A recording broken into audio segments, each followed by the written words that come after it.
another weekend, more taking off paint and underseal. So Saturday, going to carry on. Been to some different wire wheels so that I can hopefully get into some of these other pieces and more intricate bits. So the larger ones that I was using weren't letting me get in there, and then I can start cleaning up all of these sorts of areas and awkward bits like that. So yeah, just another day of doing that. When Nick gets here later, I think we're going to pull the cut out of the van, because the cut actually ended up being a lot bigger than we were expecting. So, but we'll show you. So rather than just being these pieces, actually ended up with the whole firewall and part of the underside of this car. So yeah, you need to pick that apart and obviously make it a bit smaller and more easy to manage and more usable. But yeah, so we'll crack on, get busy and see how much we can get done this weekend.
End of the day, I've spent all afternoon up here, bit of late morning as well, pretty much constant right through.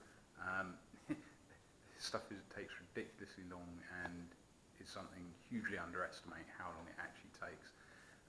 You can see why it actually costs so much to have it done by other people. Anyway, here she is now after another day of grinding and taking off. So nothing really changed up the front, other than I was getting more into the seams to get out as much as possible. Again, same along here. The problem is at the back, everything's a lot more intricate and more awkward. So, been doing more on the rails and also wheel wells. So now both wheel wells are all completely stripped. Obviously, not worrying about these bits because they're going to be getting cut out. Previous repairs need more repairs again, so that's kind of to be expected. Now that I've done all of the big areas, so the big slab pieces, now I can use the smaller wire wheels and everything to get into all the more awkward places, and then yeah, I'll be glad when this part of the job's over. But no doubt be back to more of it next weekend, and yeah, fingers crossed I get it done as soon as possible, because then we can actually start on the fabrication and everything else. So see you soon.